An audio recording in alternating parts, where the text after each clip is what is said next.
going to be an earring. What I do is I first put what's called flux on it, and this will protect the silver during the heating process. So I cover this with flux. It actually burns when you get it on your skin, but I'm kind of used to it. So I'm going to do a pair.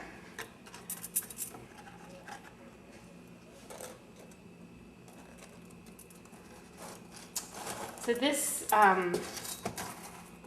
is called pumice, and it's fire resistant. So I'm going to be doing my soldering in this area, and this is not going to catch fire.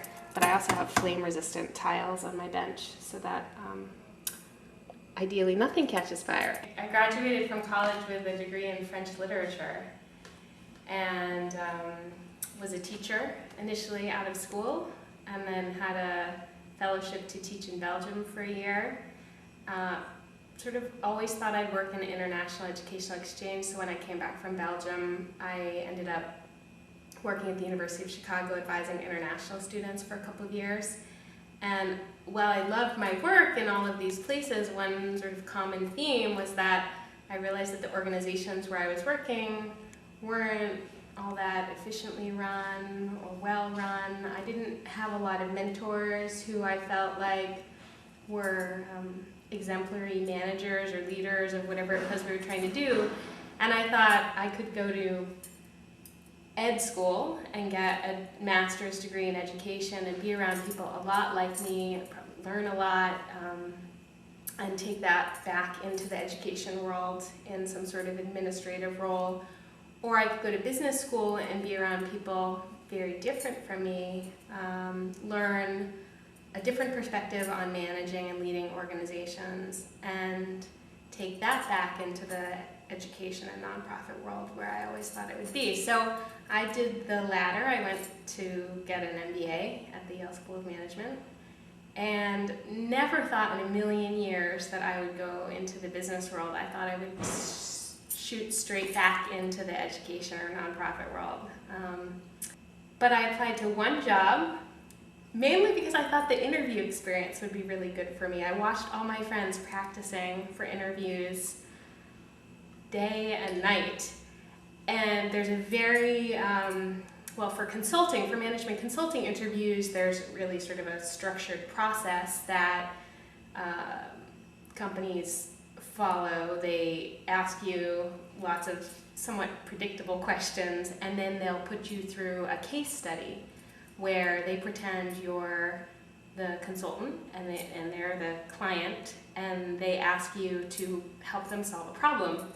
So I thought this kind of interview experience would be good for me, even though I had no intention of really going into the management consulting world. So I had a series of interviews. The first round is, you do a couple of interviews which are more about your character and your personality and your interests, and then a couple of interviews are these case studies. I made it through a few rounds, and in my final round interview, I talked to two very senior people at this company that I had decided to apply to about education reform for about an hour each. And I left the interview thinking, well, that was sort of different and refreshing and surprising. There's no way these people are going to offer me a job. Just heat up the pieces a little bit to dry the flux, because if I don't and I put the solder on before I dry the flux, then it will bubble up and pop off, and then I'll have to cut some again and place it again. So I just heat up the pieces a little bit. Now I need to cut some solder. So my solder is really, it's almost the same as silver. It just melts at a slightly lower temperature. So I'm going to cut some pieces of solder, which are called pallions. Put them on my little tile. I use my tweezers to place them where I want them on the piece.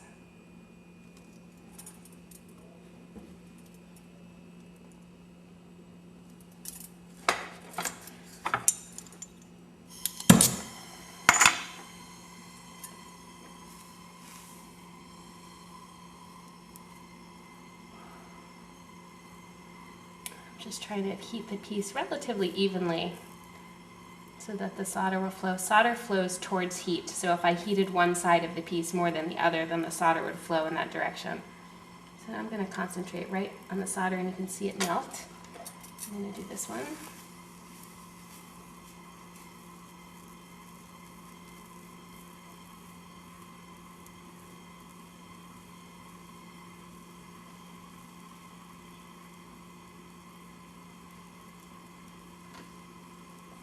I'm going to heat this one up again. Obviously these tweezers are metal, so if I spend too much time with them near the flame, they're going to heat up and my hand will burn a little bit.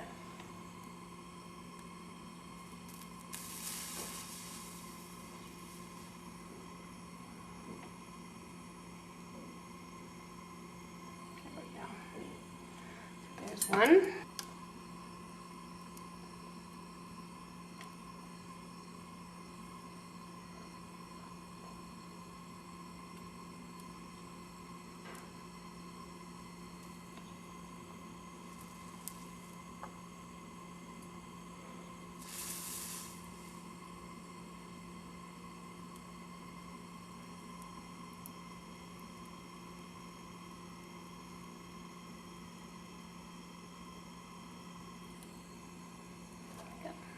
Two. So I sat on the job offer for 6 months, and I get a call. I'm about to graduate. I really always thought, well, this process for applying to the kinds of jobs that I really think I want happens much later. It happens sort of at the end of the school year, during the summer. So I was just, going about my business as a student and running a couple of clubs at school, and I thought I would just apply for jobs later. So I got a call about 2 weeks before I was graduating from the head of human resources at this company that had hired me. It was sort of a small management consulting firm. And the woman, the HR director, said, "Have you heard the news?" And I said, "No, what news?" And she said, "Last night we were acquired by IBM. Do you have any questions?" And I said, "Do I still have a job offer?" And she said, "Yes, but you have 2 weeks to decide." And at that moment, I thought, you know what? Whenever in my life will I have the opportunity or an inkling of a desire to go work for a company like IBM doing management consulting? Pickle is a mild acid that you use after soldering to sort of clean the metal up. So you can only use copper tongs in the metal. These are steel tweezers. And if you stick steel in the pickle, it has a reaction such that when you put your silver in, it'll actually plate everything copper, which you do not want to happen. So you can only use copper tongs in the pickle. Put this in a pickle. It's just a crock pot that you would use in the kitchen, except it looks pretty gross at this point because I've been using it for a long time. But it's got this mild acid in it. You heat it up, which helps make the acid have a stronger effect on the metal. And you'll see this is a little bit dirty now. It doesn't look very pretty. When I take it out of the pickle after a few minutes, it will be nice and shiny.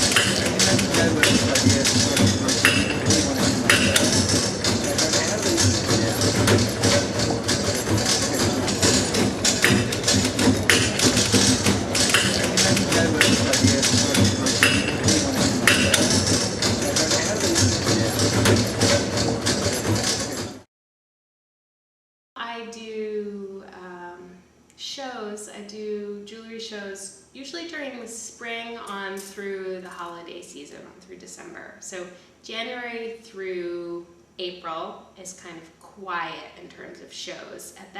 During those months, I'm doing some design work and I'm trying to sell into the stores that I already have as jewelry clients, and also trying to find a couple of new stores. And then May through December, I do shows, usually outdoor shows, some indoor shows. They're quite casual. You know, I pay anywhere between $50 up to $400 to have a booth. I go and I set up my tent and my tables and my displays and all my jewelry, and I sell to the public. I've always made jewelry. I've made jewelry for the last 17 years, and I always wanted to have my own jewelry studio. Before, I had always had to rely on there being some kind of community or adult education center where I could sign up for the class, and I would use the studio as my open studio for about 3 hours a week. But I really always wanted a place where I could go to anytime I wanted and make my jewelry. So I moved to New Hampshire and continued doing my consulting part-time, and I rented out half of a hay barn on a horse farm that was finished into an apartment, and I used that as my first jewelry studio. So I made an investment in all the equipment and all the little tools, and I was able to go there whenever I wasn't doing consulting and really anytime I wanted to make jewelry. And since then, since I've moved back to Cambridge, I've had a studio here, and I continue to do the consulting work part-time and to make jewelry part-time. It's probably no surprise that my consulting work is more lucrative than my jewelry work. I make a lot more money per hour as a consultant than I do as a jeweler. I'd say in terms of my income overall, it's probably 2/3, 1/3. I probably make about 2/3 of my income from consulting and about 1/3 from jewelry. Although that's shifting a little bit. My jewelry business has really taken off in terms of more stores carrying my work, and in terms of repeat customers, so things that haven't taken a lot of extra effort on my part.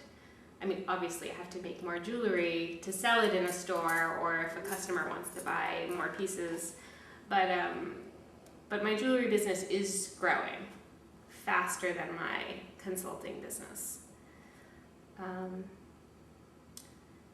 You know, I make a lot less money than I used to working for IBM, but I wasn't this happy working for IBM. I'm a much more fulfilled person, and my goal is not to be rich in life, it's to be happy. And I really, you know, obviously I have to make enough money to survive, to pay my mortgage payments, to buy food, to have some fun. I like to go to the movies, I like to eat out from time to time, but I really try to structure my work so that I can support myself and be happy, have balance in my life, and not so that I can be really